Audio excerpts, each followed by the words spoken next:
Welcome to the Nerd Party. Let the filibustering begin. Welcome to Nerd Party.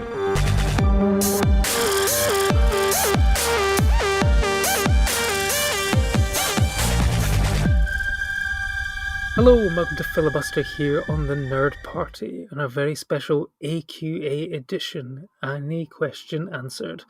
We're going to dive into the mailbag and read out a few reader questions, and the team here will do our best to answer them. I'm your co-host Dallas King, and with me as always is Lee Hutchison. How are you?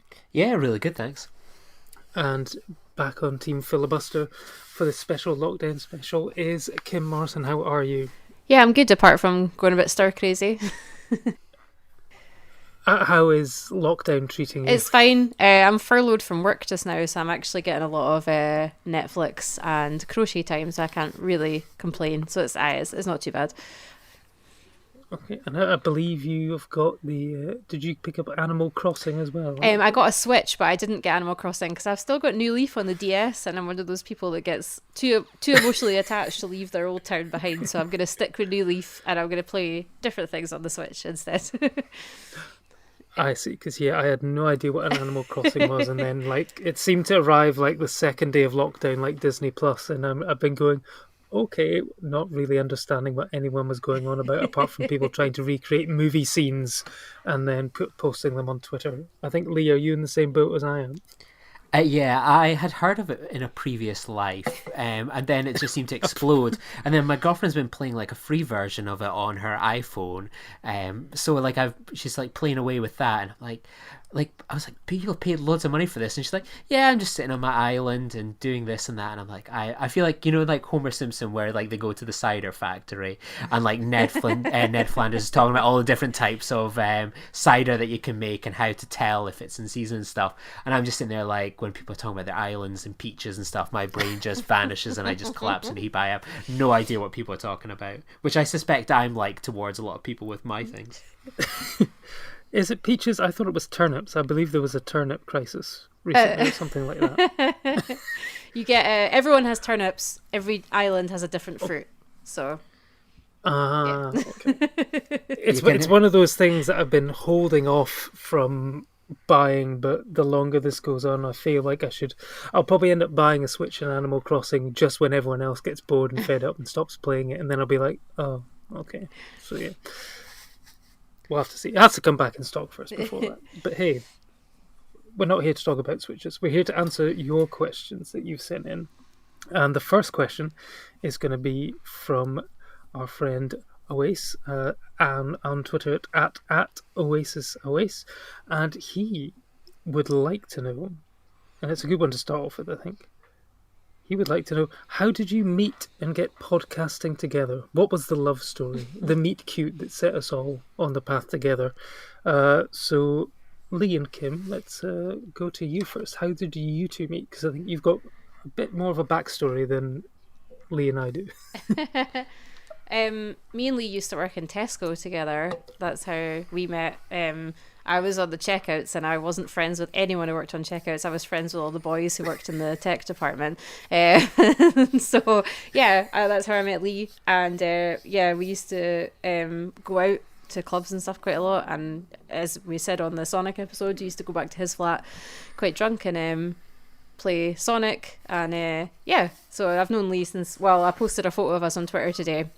No, a couple of days ago when we were 20 for that When I Was 20 challenge.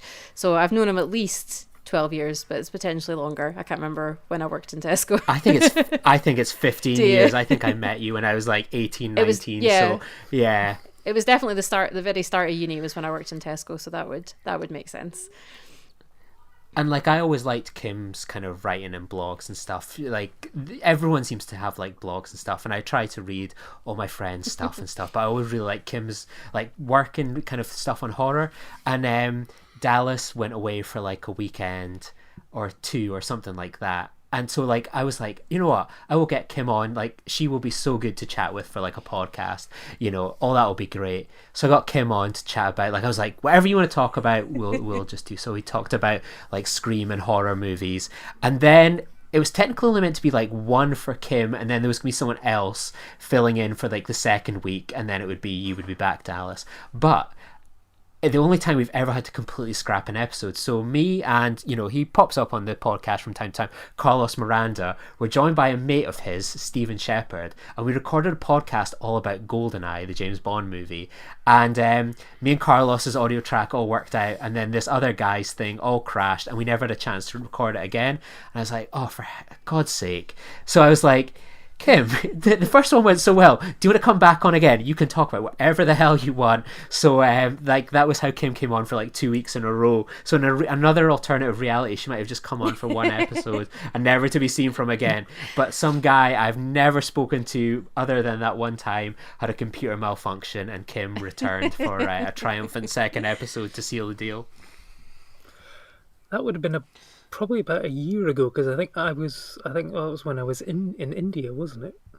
I think, because I remember listening to you guys chatting about all those horror films when I had around about an 8 or 9 hour layover in Bangalore airport, where I was stuck between departures and I wasn't allowed to go through to the gate. I was stuck in check-in and unable to leave the airport, so I had nothing to do but catch up on all those podcasts I missed. So, Did you sweat listening to Kim, like going, oh my God, she's young, she's hip, she's got like opinions, I'm getting replaced here for, we've got to kind of mix up every once in a while.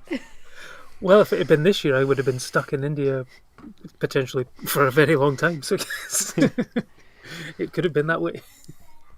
So how did me and you meet then, Dallas? I think our paths probably crossed at the Belmont, first of all, when you were up there watching all the cool, hip, independent art house foreign language films that we played, or just like The Rooms and The Dark Knights. And then it was just over 2 years ago, you invited me on to talk about the films of Duncan Jones, and I then came back to talk about Mute, which came out, and then I didn't ever really leave, I think. Did I? Well, the one thing that was always quite funny was, like, for a while, like, when I started, like, this podcast originally, it was, like, me and a guy called Matt Hansen, and then he went off to law school, so we could never do it again. So there was about, like, 40 episodes where it was just, like, I would just invite random people on that I just wanted to talk with. There's a terrible episode where it's just me doing an audio commentary for an episode of Frasier. It's just literally, like, it's got really good download numbers, but I don't know who wanted to just hear one person just going, and now here's Frasier having a bit of a funny moment with a girl, And so I remembered I always said, I was like, I want to get Dallas on to talk about his book about New York locations. That'll be fun. And that was like episode 69 we got you on for the Duncan Jones thing. 69. And we have yet to ever discuss your book in any sort of meaningful way. So, like, that is still on the to-do list, like, nearly 200 odd episodes later of, like, what we wanted to originally get you on to talk about, we never did. And it was just, I think the audio quality in our first one together wasn't the best, but you got a microphone, and then we've all lived happily ever after. Yeah, no, I think it was after about sort of 5 or 6 I realised I'd need to make the investment and get a nice snowball mic and stuff like that if I wanted to be. I think it was only 2 episodes. I think we was discussed it only 2 episodes and then I went, I think it was just 2, yeah. Yeah, and I never left. No one ever leaves. Yeah, and then Kim, I guess we met on a road trip to New Asgard, wasn't it? Yeah, that's true. Actually, that was a good way, to meet someone. No, that was good. That was good fun. That was oh man, that was lovely. It was such a nice day. I was thinking about that actually the other day, because I stopped eating fish in the summer, and I think the Cullen skink I had down there was the last time I properly ate fish, and I was like, oh man. It's like just good memories of the last time I actually allowed myself to eat fish out in the sunshine in a harbour. It was beautiful.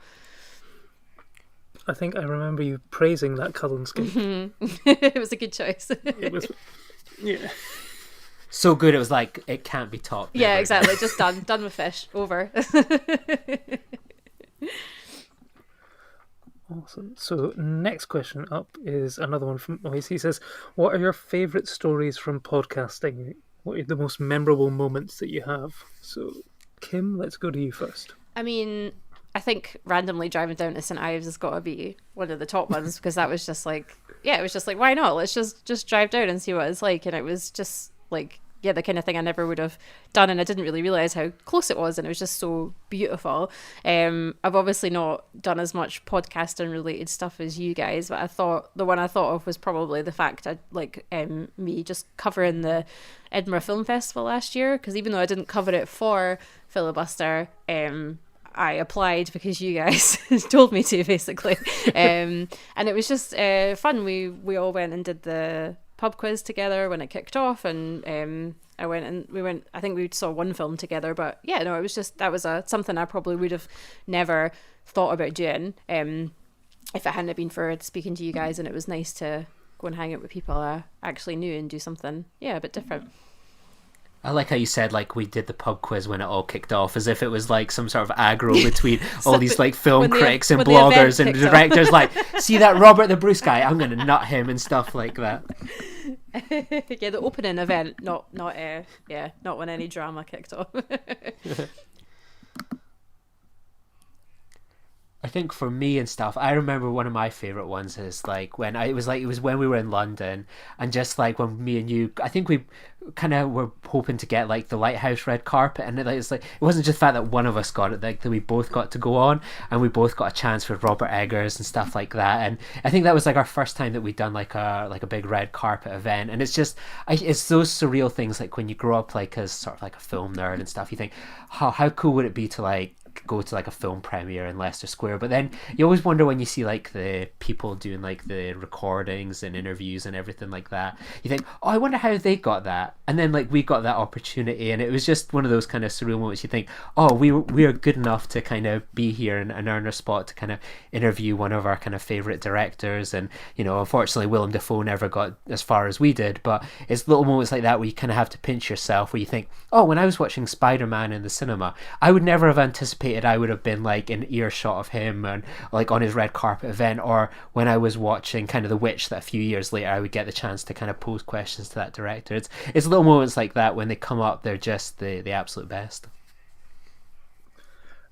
Yeah, no, I think for me, some of the things that, like the St Ives road trip was definitely it. The sort of podcasting has certainly opened up loads of avenues in the film festivals. I remember that film we all watched, the horror film, which for the life of me I can't actually remember the name of, but I remember having one of those, is it Bros bagels?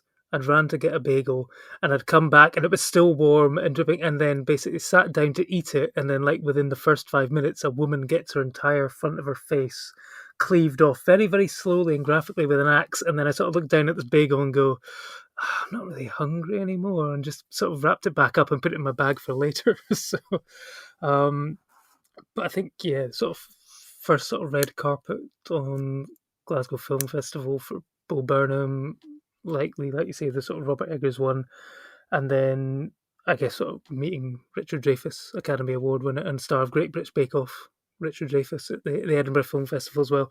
It's stuff like that which, yeah, you wouldn't be able to do otherwise, I think. I should say, because Oase asked this question, one of my also favourite moments was involved him.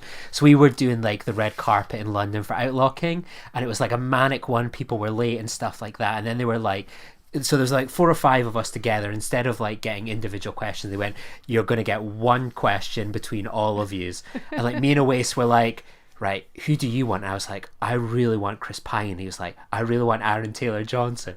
So like they came up to us, and like everyone's always a bit scared to be the person that maybe goes first, and I just went, Chris Pine, question, and I was like, yes, got mine. And then Aaron Taylor-Johnson came along, and Oase got his question in, and we were just sitting there like, you know, when you've got that excitement and you're just sort of like kind of shaking each other's shoulders like, look at us, check what we just did. And it was just one of those ones where like it all kind of came together quite well. Like it was just like that was an awesome moment. It was quite the buzz and the adrenaline in that moment.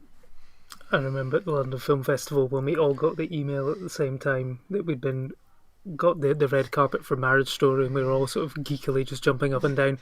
Of course, cut forward 24 hours when everybody walked right past us and straight into the cinema, and we didn't get anyone really. So. At least I got to see Greta Gerwig in the flesh, actually, look like and act like Greta Gerwig kind of behaved and stuff like that. I remember sort of nearly having a heart attack when you guys went, oh, there's Greta Gerwig, who I expected to kind of turn up at a hunch, and I was like, oh my god, she's there, and then it was just sort of just like watching her just sort of do her own thing of like, at one point she was like signing people's autographs and someone was like, Greta, you've got to come over here. She's like, oh, she was all kind of like airy fairy, and it was just, yeah, it was such a cool little moment to kind of just watch with my own eyes.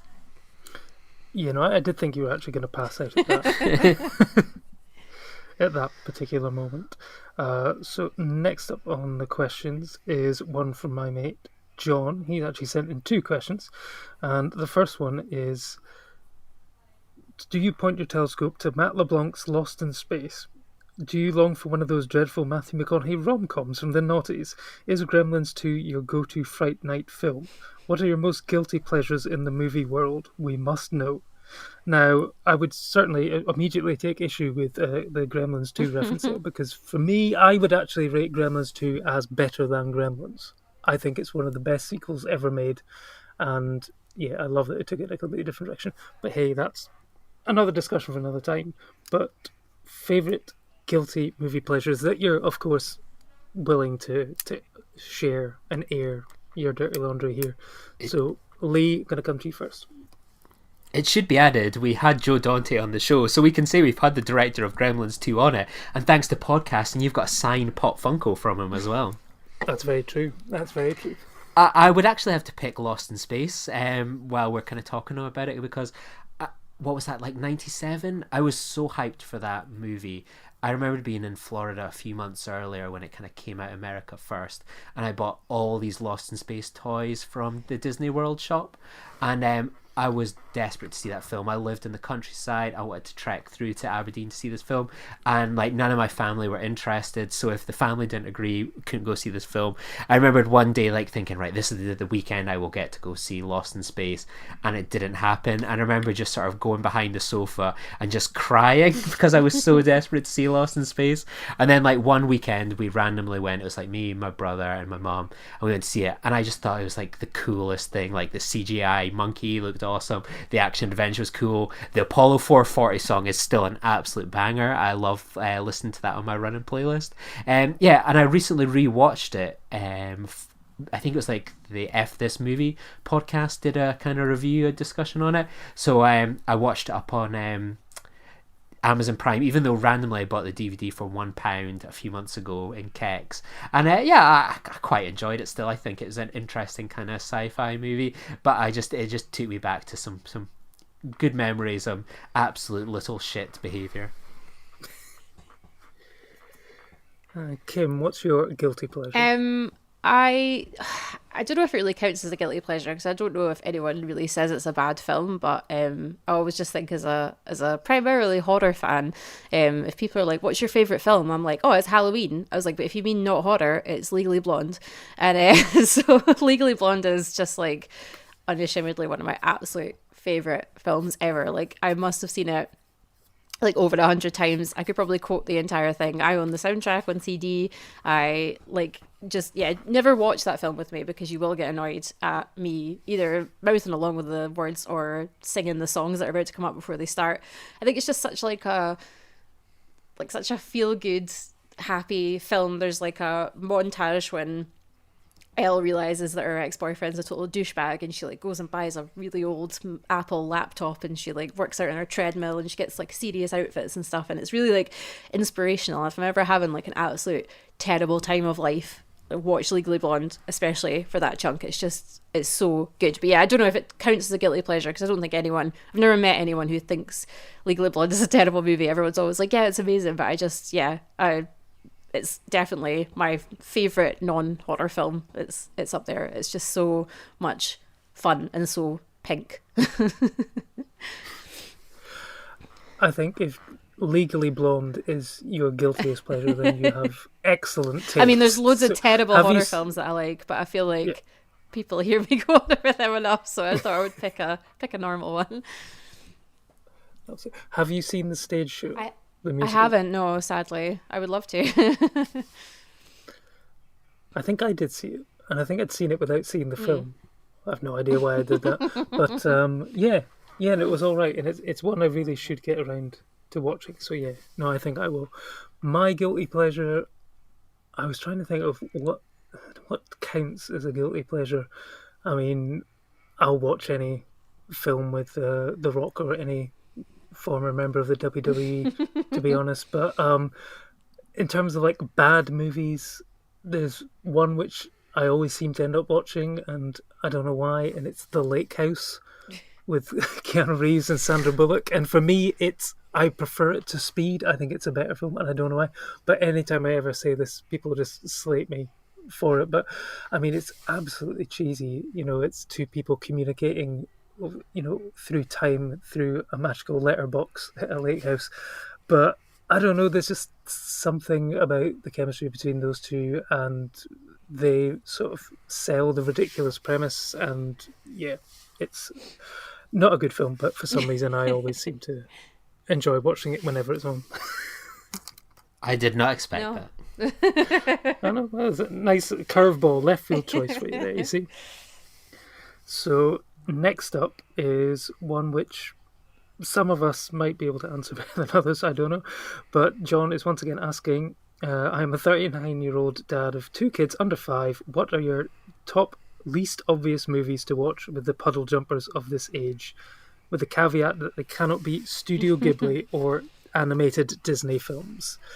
So, Lee, I'm going to come to you first on this one.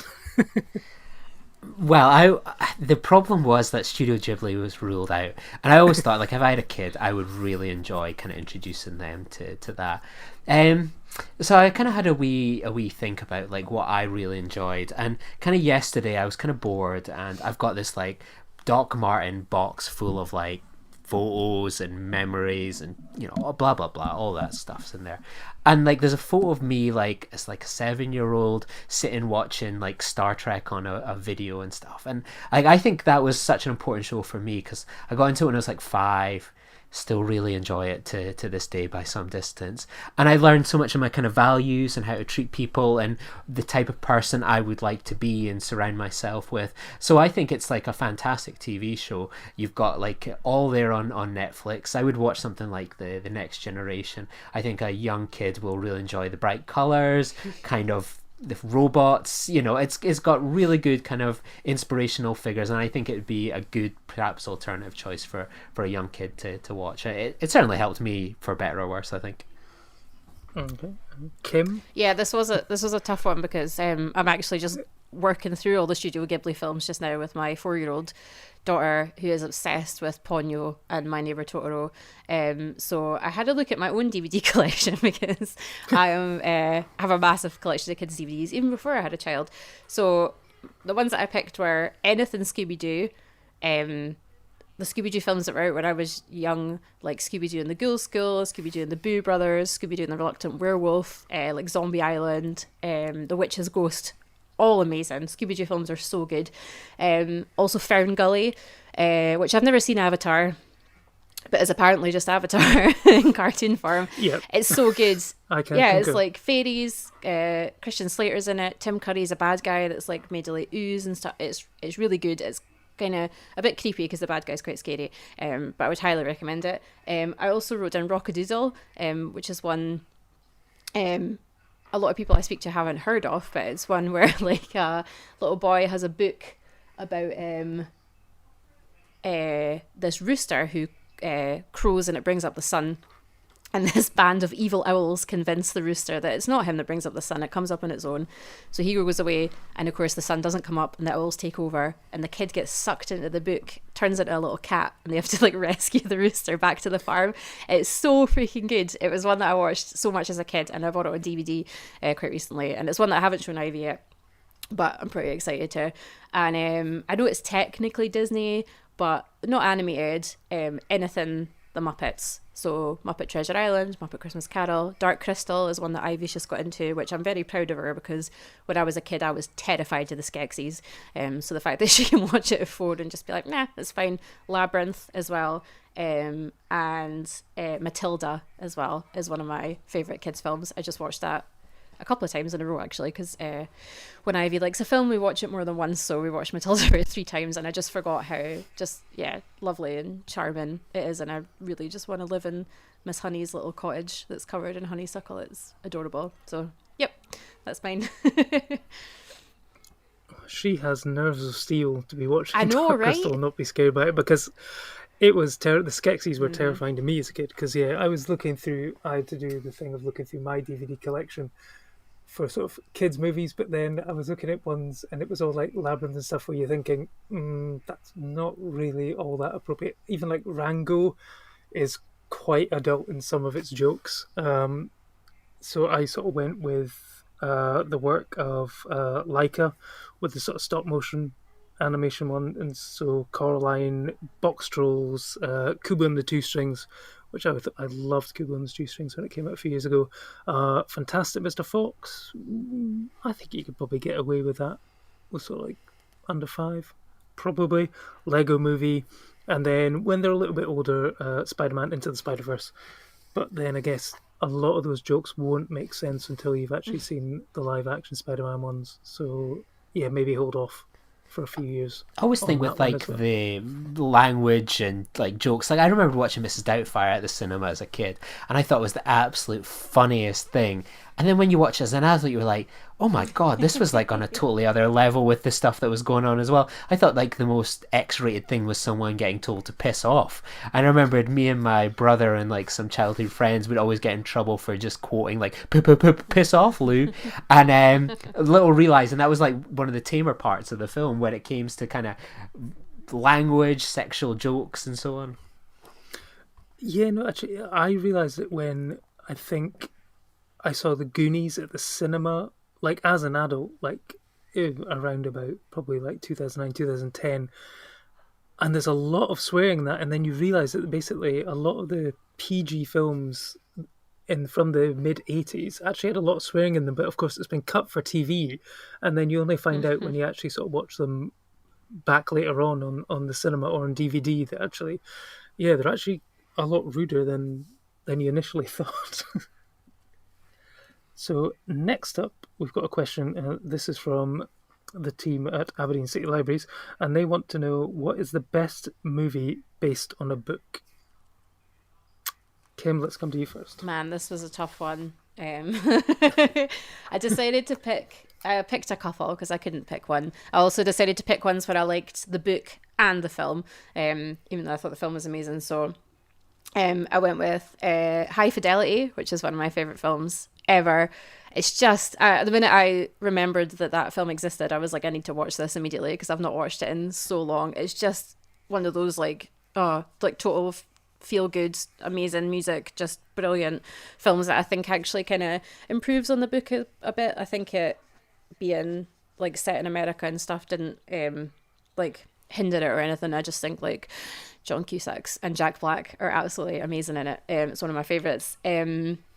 I also picked Silence of the Lambs, which the book is fantastic, but the film is just phenomenal. Like, I didn't see Silence of the Lambs until, I say recently, it was maybe like in the last 10 years or something, but it always felt like a kind of gap in my horror knowledge, but it's just fantastic. Like, every time I watch it, I'm just amazed at how good it is. I always think like the scene where Hannibal like escapes his wee prison in the museum or wherever he is just like the best like 10 minutes of a film ever. It's just like if I'm ever doing anything else like crocheting or writing or whatever, I'd just stop and focus on that section because it's so good. And then I thought I would pick one which is technically based on a graphic novel, but Ghost World, which is Thora Birch and a really baby Scarlett Johansson, and it's just this weird film. When I try and recommend it to people, I'm like, it doesn't really have a story and the characters aren't super likable, but it's got a lot of good music and the fashion's amazing,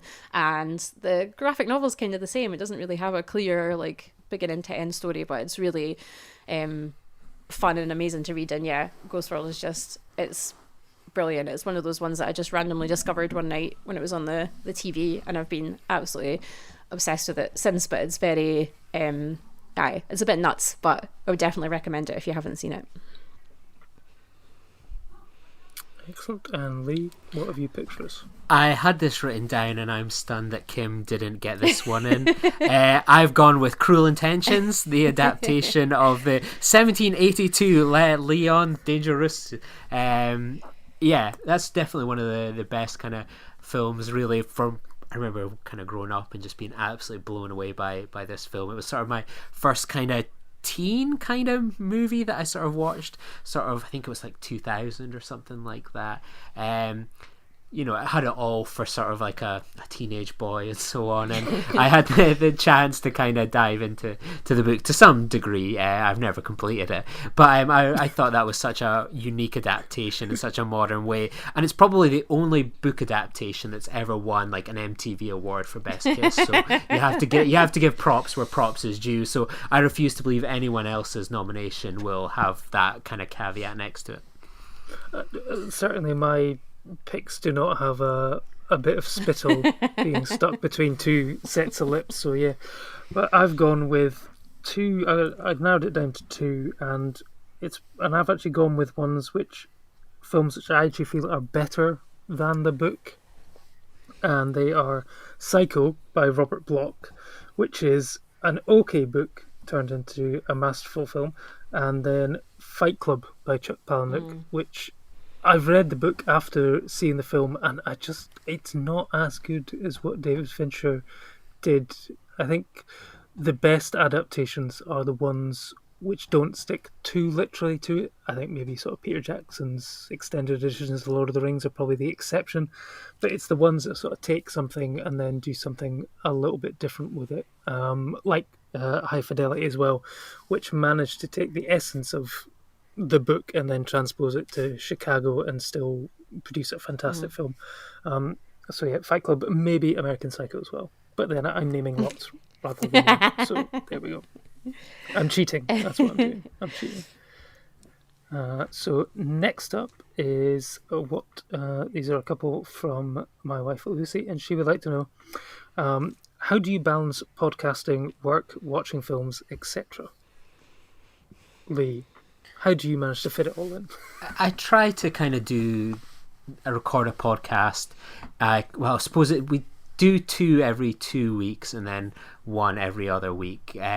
So when I do the 2, I'll get one of them edited and done and dusted out of the way. So I can try and condense it all into like one evening, and then like at some point later in the week I will edit the other one. Usually the A24 project has like a week before that has to be released, so I usually do that then. And then sort of like the interviews I kind of tend to pick up, like they just get sporadically done, and they're kind of, you know, they're just nice little bonuses sometimes randomly during the week, so I don't kind of think of them as the same thing. Like it's been kind of good during lockdown, I've picked up a bunch more, and that's been kind of really good as well. So it's just kind of fitting them in around kind of life, and just it used to take a long time to edit when I was just getting started, but now I can do them relatively quickly. And sometimes when I'm recording them I think of I need to chop that bit a little bit, or tweak the audio there a little bit, or I overlapped with someone, I better just chop myself out there. So I kind of edit as I kind of go sometimes while recording, which I think makes things go a bit quickly. But I always think it's probably the worst part is, I think you'll probably always hear it like, oh, I want to start a podcast, oh we should, like everyone wants to do one or create one and stuff, or says it all. But I think like people forget, like we'll record this, it'll be like we'll maybe chat for about an hour or something like that, and then that's it. And I think people think that's the main part, but it's more like the editing and publishing and getting everything all uploaded and adding the tags, all that sort of stuff is like the tedious side. And I think that's what people sometimes don't realize when they say, oh, I should go do a podcast. So I think if you can commit to doing those things, then it's half the battle. And what about watching the movies, TV shows, etc. to see it, and then also making time for a private life and social life? I watch a lot of movies anyway. It's no bother really and stuff. So it's just kind of like, it's just that's part of what goes on anyway. So it's no big deal. It sometimes dictates what I'm going to watch, but you know that's it. I don't really think of that part as any kind of effort or needs to be organised really. I think I've just mastered like multitasking. Like my mum always, it blows my mum's mind that I can get on a bus and read a book and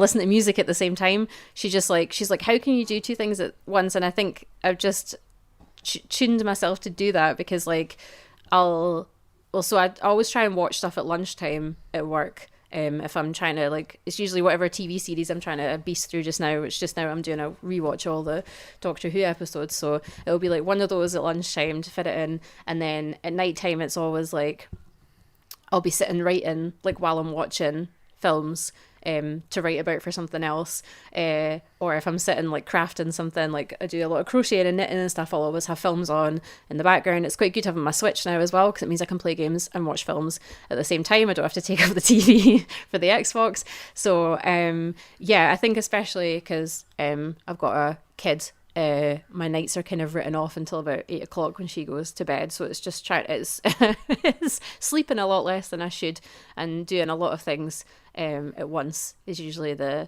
key to kind of trying to fit everything in. But it's still I just still feel like I never have enough time. I keep remembering like DVDs that I've bought and put on my shelf and I haven't watched yet, and I'm just like, oh, and then my like Virgin boxes filled up with films I've recorded, and then there's just, I got Disney Plus like the other day, and the pressure, there's so much stuff to watch. I just want to like, yeah, I think you feel like you're on top of it, but there's still always just so much stuff to be getting on with. It's just like a never ending battle.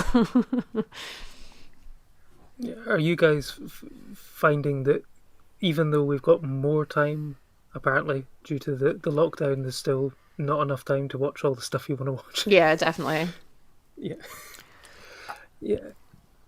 I think for me, what I've got to try and do is sort of, I try and do like a routine. So my wife does yoga sort of most mornings, so she would sort of start about 6. So what I would do is then go down and either at Starbucks or at the moment just stay in the other room and sort of watch something in the morning and get them sort of do my watching and reviewing in the mornings. And then also sort of like at lunchtime at work as well, put something on, and then sort of try and free up the evenings and then try and maybe limit to maybe 1 or 2 nights at a cinema every week in order to catch up on all the new releases, I think. So that's sort of my plan, and that's how I try to get through everything. And then, yeah, with Lee, like yourself, we sort of try to schedule in the nights that we've got 2 podcasts in on the same night, so we've got the rest of the week free to do other stuff. But yeah, no, at the moment it seems to be working. Just about. So next up is, what is your go-to comfort box set or TV show? Kim, which is it for you? Is it the one you're going through just now? Yeah, I was trying to have a look, because I'm always I'm just always trying to watch something new. Because I'm very aware that there's all these things that I haven't seen, and the reason I'm rewatching Doctor Who is because I used to be obsessed with Doctor Who, and for some reason, I don't know if it was just because stuff started happening on Saturday nights, maybe I was working or something, I just kind of lost it about the last season of Matt Smith stuff, so I'm watching it from the start to reacquaint myself with everything before I get to the stuff I haven't seen. But I was looking through my DVD box sets, and I think the ones that I sort of have watched the most are probably the OC, which is weird because I never watched the OC when it was out on TV. I just wasn't really into it, and then I started watching it like years later when they used to do like the repeats on a weekday morning on like T4 and stuff, and got absolutely obsessed with it. It's only 4 seasons, so it's really easy to just binge it in a winter, and it's just, yeah, it's one of those, I think it's just one of the really good like kind of teen drama ones. Like I've watched a lot of stuff like Gossip Girl and One Tree Hill and stuff, and the OC is always my favourite. And I think because it is so short, because Gossip Girl was a mad amount of episodes, because I watched that all when I was on maternity leave, and One Tree Hill is like up to like 10 or something seasons before it finished. So the OC only being 4, it's really like compact, and it's really easy to just like watch in a winter. And then I think also Red Dwarf as well.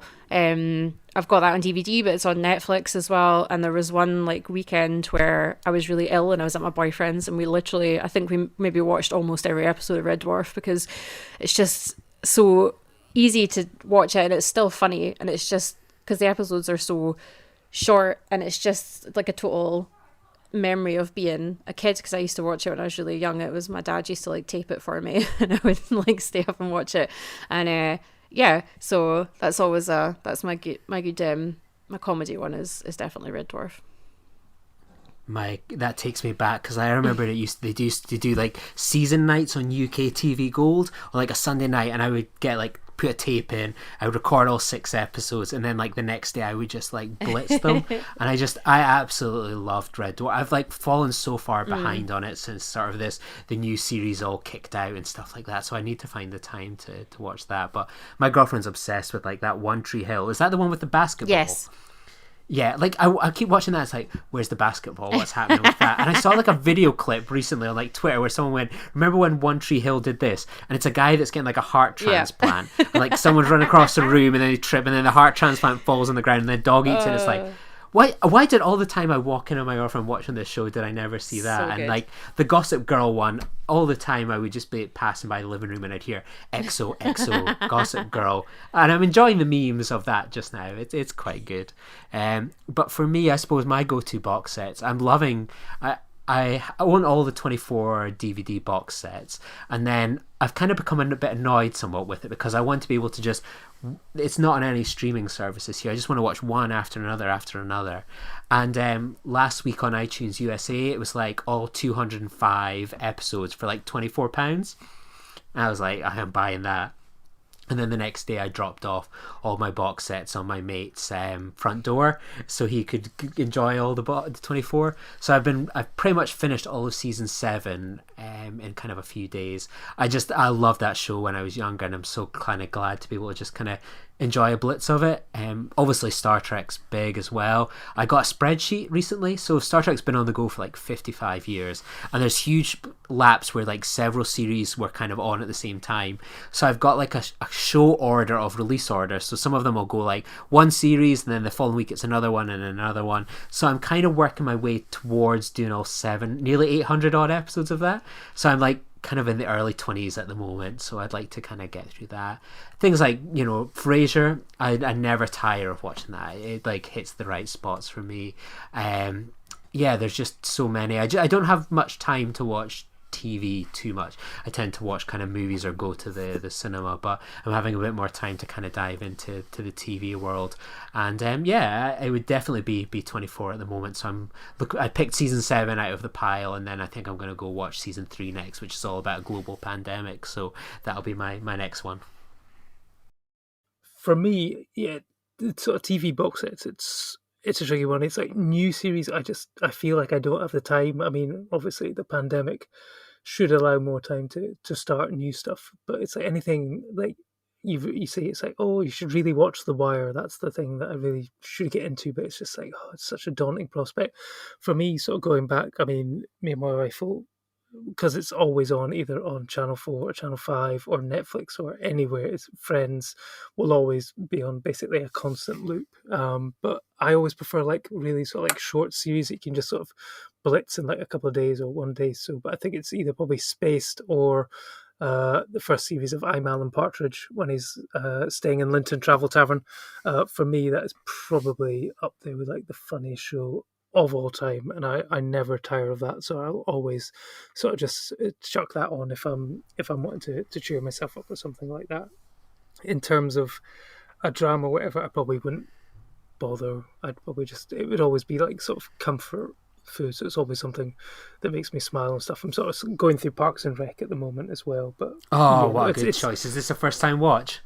No, I've seen it all before, but this will be the second time, so I'm going through it again now. So just started season 4, so yeah, no, it's good, but I prefer the British ones. The Office I rewatched recently, and it's so cringy, but it's so funny as well. The American Office is one I've never gotten into either, so I'll have to find that as well, I think. So next up, we're into questions from. And this is going to be... Actually, we've got one around one here. If you could wipe your memory and watch one film again for the very first time, which film would it be? Lee, what's your choice? I haven't been able to properly think of one. Like, there's so many ones I would think of for so many different reasons. I don't know. I would have picked like a Star Trek film, but I feel like that's been an answer for a few things. I'm going to go with like a somewhat predictable one, but I would love to go with kind of the Royal Tenenbaums. I remember going in to see that in the cinema and having no idea what to expect. I'd never seen a Wes Anderson film in my life and just being absolutely blown away by it. And I would just love to be able to go back to like an empty cinema on like a Saturday afternoon and just be like taken away back to that world again and just have my eye open to like a brand new kind of form of what I thought was cinema at the time. So yeah, that would be really special. And Kim, which one would you pick? I think I said this when we did our like all night horror madness kind of thing, but my pick would be From Dusk Till Dawn.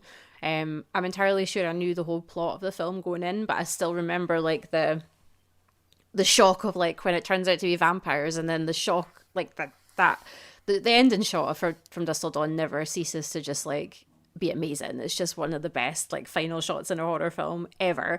So I would love to not only wipe the film from my memory, but also wipe whoever told me, I think it was my dad, the entire plot before I watched it, so that I could just go in totally fresh, because I can just only imagine like how, because I mean when it starts off in the film and it just seems like a kind of standard kind of Tarantino-y style crime film, it still seems like an amazing film. So just the sudden flip when it turns into vampires, they're so scary. Like they're one of my favorite vampire effects. Like even now, I love how just horrible they are and how all of them look really different and everything. It's amazing. But yeah, just that whole twist and then the ending as well. I would love to just experience that as an adult, totally fresh minded, and just be like totally amazed by it, because I don't get a lot of horror films that have amazing like twists and just fantastic endings like that anymore.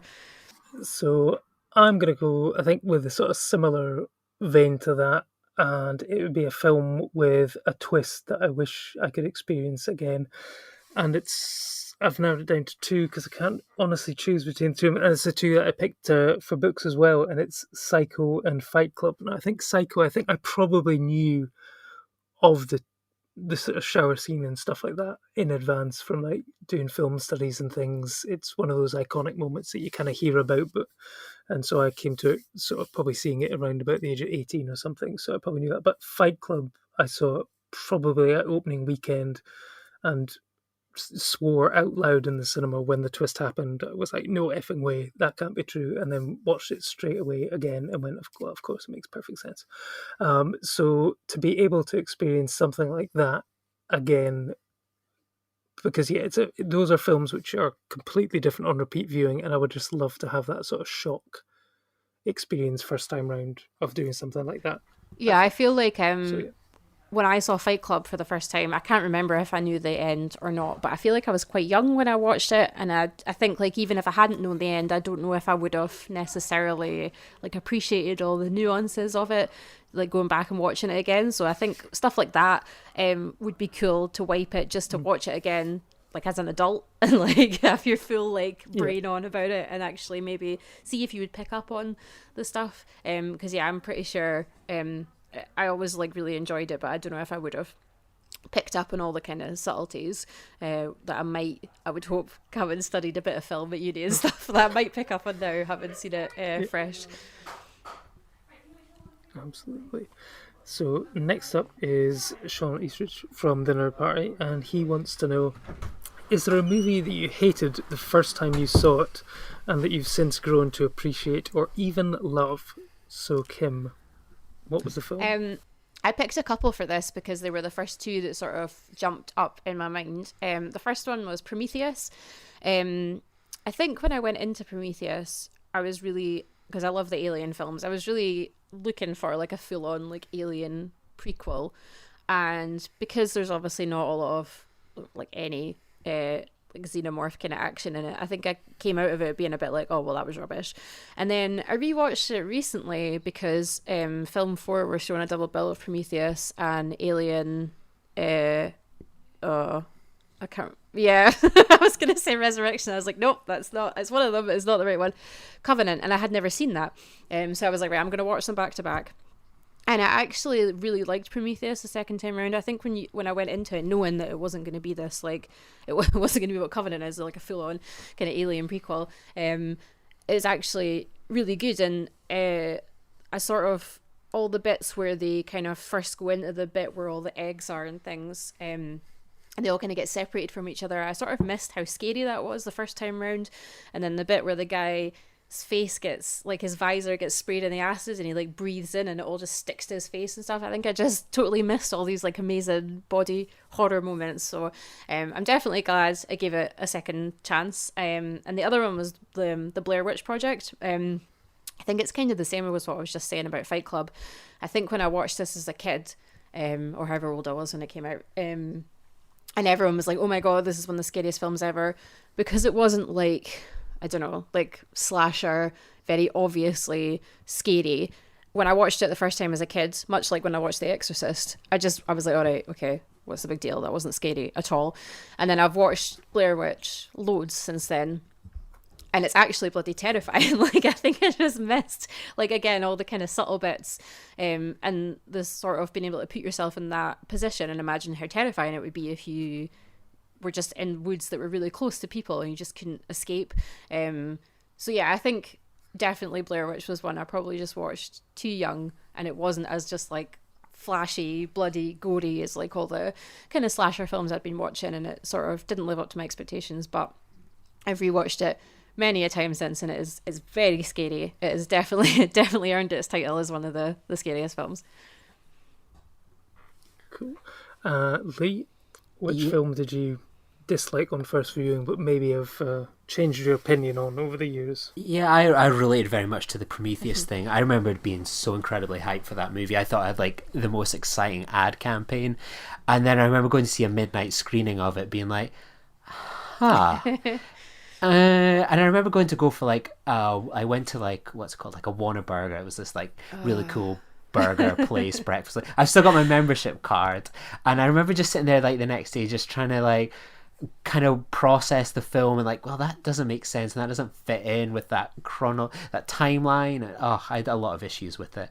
And then I went to see it like a few days later in IMAX, and then I kind of settled into it and I really enjoyed it. And I think there's some really interesting kind of writing about sort of the mythology, how it ties into Greek mythology and so on. And I just find that all really quite interesting, and I think it's a really enjoyable film. I remember seeing Alien Covenant and thinking like it was pretty terrible, but I have yet to revisit that. I do own it, so I maybe need to get on that one. But for me, the movie I went with was one I was discussing with a friend the other day, and was Inherent Vice. I remember going to see that, being really quite excited for a new Paul Thomas Anderson movie, good trailer, and then I was watching it and I just couldn't make any single bit of sense of the movie. I thought I had some good performances, but I thought it was like, this is just terrible. This is like a really poor Paul Thomas Anderson film, and I just never bothered to watch it again. And then a couple of years ago, just before Phantom Thread came out, the Filmhouse were showing all of his films on film stock, so I decided to go, you know what, I'm gonna go give it another go.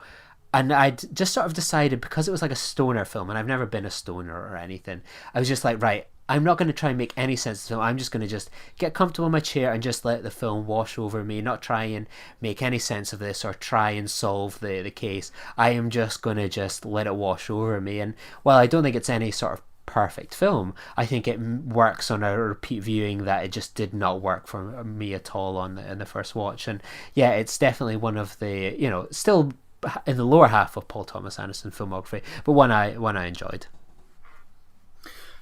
I would concur with both of you, kind of probably on the Prometheus thing, because I think I did the same thing. I think I went to the midnight screening of it expecting an Alien prequel, did not get that, was very disappointed, but then rewatched it again, I think a few days later, and was actually more impressed with it when I came to terms that it was not the film that I expected it to be. Even though, everyone still makes incredibly difficult, terrible decisions, like Rafe Spall deciding to try and pet an alien life form and then getting his arm broken and stuff like that. Just, yeah, they all make terrible decisions, but of course you need that in any horror movie. People need to do that. So yeah, that's it. But for me, I actually am going to say, I don't know if it's slightly controversial, but 2001: A Space Odyssey. I think when I first watched it, I think I found it just a bit boring and dull, and I don't know if it's one of those things that because it's inspired so many other science fiction films, when you see all the other ones first and then go back to it, you're kind of a bit like, yeah, I'm not sure what all the fuss is about. But I think I then saw it again when it was re-released at the cinema, and I just thought it was fantastic. And it's one of those films that if it's ever on at the cinema, I will go see it. And I've seen it at the Prince Charles, I think, on 70mm, and it was just an amazing experience. So yeah, something like that I wasn't impressed first time round, but yeah, it's a masterpiece, and yeah, deserving of its praise. Next up from Sean is another one. He says, which big budget franchise do you think needs to call it quits? Lee. Any suggestions he posed? Marvel, okay, I can see that. Star Wars, yeah. Harry Potter, okay. Star Trek, absolutely not. In terms of kind of franchises that I just find sort of the whole Star Wars thing quite. I enjoy going to see Star Wars films, but I become really a bit bored with them all, and I could be doing without it. Truth be told, I just find that the universe feels so really kind of small. I know there's the TV series, etc., but it's just like, oh, it's more stormtroopers. It's kind of more the Sith, the Jedi. It's all very kind of samey. Like you have this 9-movie franchise, and there's like a Death Star or Death Star tech in like more than half the films, and it just becomes quite kind of tiring and a bit. So I think that film franchise maybe needs to just take a rest for quite a while, and I think hopefully it tries to maybe do something new and interesting and bring some new iconography to the series. Kim? Yeah, I kind of agree. I'm like one of the biggest Harry Potter fans ever, but I really think they should stop probably adding stuff into it. It just feels a bit money making ish. I think it's kind of the same with Star Wars as well. Like I do really enjoy the Star Wars films, but there's all these kind of like spin-off things and TV series. It's just it feels like they're just adding a lot of stuff into it for the sake of it, and all it ever seems to do is make people who apparently like Star Wars angrier. So I'm not really sure what the benefit is. I was trying to think of other ones, and it probably doesn't qualify as big budget, but the series that I thought should probably stop is the Halloween films. I love the Halloween films, but I feel like they always go one step too far with the films. Like they brought out H2O, which was an absolutely like perfect kind of post-Scream sequel to the Halloween series, and then they did one too far by bringing out Resurrection, and then like a couple of years ago they brought out Halloween that was supposed to be like, oh, the final showdown between Laurie Strode and Michael Myers, and then they were like, oh, but actually we're going to do another 2 sequels after that, and I'm just like, oh, come on, just like, because it's because they keep rewriting the timeline as well. I think is what makes it more frustrating. They keep resetting it back to a point that it makes sense to include Laurie into the films, and then they have to like rework it again. So I feel like they're always just pushing it a bit too far, and I could be wrong, because Halloween Kills and Halloween Ends which will hopefully actually be the final one, could be like the best 2 sequels ever. But I feel like again they keep restarting their own timeline to try and just give themselves the ability to make more films, and that feels like cheating a little bit. Cool. For me, I think it's ones which are probably, I understand like the Star Wars thing, because it's like the discourse around it has become so tedious and boring that another film or another TV series will just add to that, and that's kind of what I would like to stop more than the films. But I think it's the other ones that Disney are threatening to bring back, which I think just leave it be, like the Pirates of the Caribbean films. I know they're talking about doing more of those, and it's like there's no need. And there's always this new talk of like yet another Indiana Jones film, and it's like, hey, look, they did 3, they stopped at 3, it was fine, just leave it at that. There's no need to bring him back for a 4th film. So yeah, that's what I would say. Anything that basically Disney has the rights to and thinks about bringing back, no, they shouldn't. Which 9 brings us down to our final question from the postbag, and it's a very difficult one. And I'm just going to post a photo in the podcast chat one, because I've taken a stab in the dark at what you're both going to say, so don't look at it. I'm just wanting evidence that it's in there. So, Kim, coming to you first. So the question is, if you could only watch a single filmmaker's filmography for the rest of your life, who would it be? This was difficult, but I sort of went with my gut. My gut said John Carpenter, because because as I just said, massive Halloween fan, but also The Fog, The Thing, Christine. Prince of Darkness is one of the best horror films ever. Prince of Darkness is one of those films that I saw on like BBC Two when I was a kid, and I turned it on like halfway through, and I just always had this memory in my head of a guy getting stabbed by a bicycle missing the seat. And it was that thing where you watch the film when you're like 8 on the TV, unless you remember to like look it up on CFAX or whatever, you're never going to know what that film was. And it was like years later I was talking to someone about it, and they were like, oh yeah, Prince of Darkness. And I was like, oh, I don't think I've seen it. And they were like, yeah, all these people get like taken over by the devil and stuff, and this guy stabs a guy with a bike. And I was like, oh my god, like yes, I love that film. I just love John Carpenter's stuff. It's always just this really like unsettling horror, and nothing's, I don't know, I just said a guy got stabbed by a bike, but nothing's ever too like graphic or gory. It's just this really kind of chilling like underlying thing, like in the Fog and in Halloween and stuff. And well, the Thing's actually pretty gory. It's not a lot of blood though, it's a lot of like alien mess. But it's just like, yeah, this horrible feeling of unease, and just some of the best like scary kind of scenes ever. Like just all of The Thing is amazing. The bits in Halloween where Michael Myers is just following Laurie, like in the middle of the day, he's just following her home, does not give a toss that people are looking at him, because he's just like very focused on murdering her, and it's just, yeah. So I think I've not seen all of John Carpenter's films, but I feel like the ones that I have seen, they're all my favourites, so he would definitely be my choice. I mean, you get Halloween, The Fog, Escape from New York, The Thing, Big Trouble in Little China, Prince of Darkness, They Live. Oh yeah, They Live. Memoirs of an Invisible Man. But In the Mouth of Madness, an incredibly underrated bonkers horror film as well. You know, once you get to like 98, 2001, maybe not, but still, that's a great collection of films. Lee, who are you going for?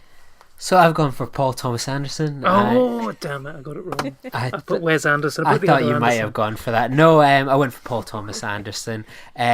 So you get Hard Eight, okay, start, but then you get like masterpieces like Boogie Nights, Magnolia, Punch Drunk Love, There Will Be Blood, Master and Inherent Vice, you know, all worth watchable in a day, and then like a masterpiece as well, like Phantom of Thread. But on top of that, you also get like some of his short films, and on top of that, you get music videos, which are just like little mini movies in themselves. You just sort of think of his recent ones with Radiohead and Tom York. You know. Fiona Apple's new albums come out recently. Obviously, them two used to be in a relationship, as you can tell from some of her songs. So some of her music videos are excellent as well that he's directed. So yeah, there's so much there. So you can kind of like mix it up every so often as well with what you're getting. So yeah, I think it was an easy choice for Paul Thomas Anderson, just for the top quality choices and the diversity. Yeah, no, excellent choice. I mean, we did an episode, I think we did, where we talked about director streaks, didn't we? Where there was quite a few people with a good run of 5 and stuff like that. And I was thinking, you know, who do I pick? You know, my favourite film of all time is Blade Runner, so that'd be Ridley Scott. But then I'm like, he's done some real stinkers, so I ruled him out. I nearly was thinking Spielberg, you know, get the Indiana Jones films, but then thought, no, maybe not. So I think I'm going to just have to go old school and go Alfred Hitchcock. You know, you get a hell of a lot of movies for that, very prolific, and then, you know, you get your Psychos, and then your Vertigos, and then the one which is becoming increasingly more relevant as I stare out my window looking at all the apartments across there, Rear Window. It's a perfect film for just now. So I think overall, I think I would go Alfred Hitchcock. There's enough variety in his back catalogue that I don't think I'd ever get bored. So yeah, I mean, there's some great filmmakers out there that, you know, have good patches. It just depends how many films you want. But if it's only one director for the rest of your life, then I'll go Hitchcock, because he's got a large enough back catalogue that makes it interesting, I think. You've sold me. Excellent. And I do have a box set of every single one of his films here, so it makes it easy. Which brings us, actually, there's one final question, of course, which is our weekly recommendation. So hopefully everyone's got something that they want to give a shout out to this week. So, Lee, what have you picked for us? So mine is just an app, and that is the Mubi app just now, and it's been really fantastic for me in lockdown. Now I'm trying to my goal for this week is to watch a movie a day from the Mubi app. Just sort of there's a lot of kind of holes in sort of my older film watching, so kind of the range of films that they've got from sort of the 1960s to kind of present day. There's a lot of foreign language films from those eras that I've not seen, so I'm going to really dive into that in the next kind of week or so. And they've got Portrait of a Lady on Fire at the moment, which is was my fifth favorite film of last year, so I got the chance to watch that again last week, which was fantastic. So yeah, there's something every day, there's something new getting added onto Mubi, and I got the chance to revisit Southland Tales last week, which was I hadn't seen that since opening weekend all those years ago. So The Rock, Sarah Michelle Gellar, Justin Timberlake, and Sean William Scott. That was a real throwback to the mid-noughts. I think you'll find it was actually not The Rock, it was Dwayne Johnson. It was the first film where he dropped The Rock, and was because he was a proper actor then, you see. That's why. Kim, what have you picked for us this week? I have picked Louis Theroux's Weird Weekends because I watched all 3 series in about a day and a half, I think. As you can tell, I'm not at work. So the first 2 seasons are on Netflix, but actually all 3 of them are on iPlayer. I just split my viewing between the 2 because I didn't realise that Netflix didn't have them all.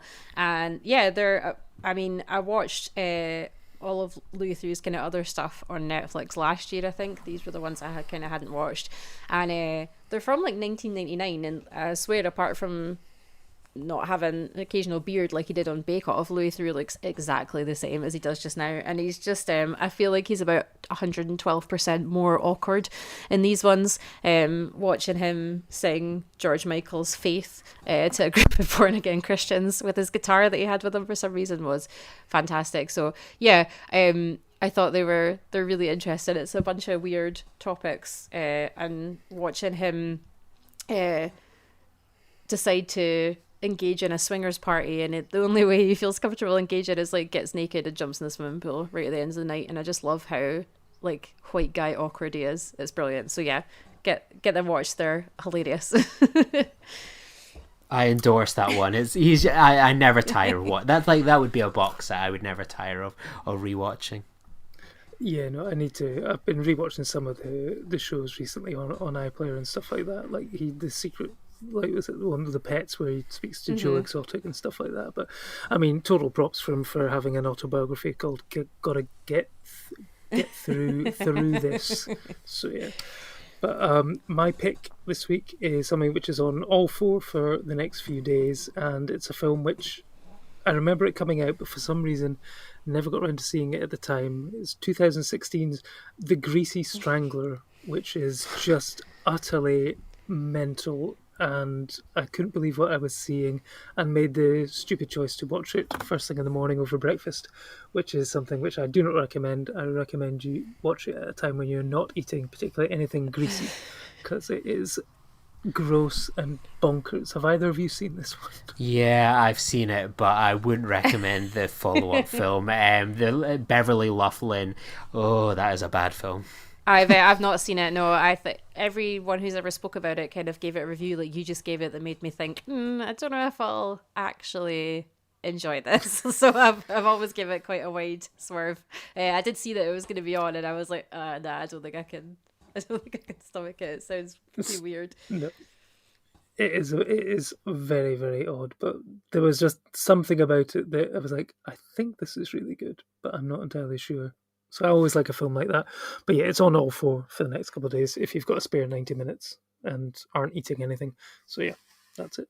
So thank you all for joining us for this Any Question Answered. We have answered all your questions. If you have any other questions, just send them in and we'll answer them at some point. And always we've got another lovely 5-star review for the podcast, so if you ever want to give us a review and a rating, just head over to iTunes and do that. But thanks all, and I'm sure we'll do another interesting episode for you to enjoy during your lockdown, but we'll see you all soon.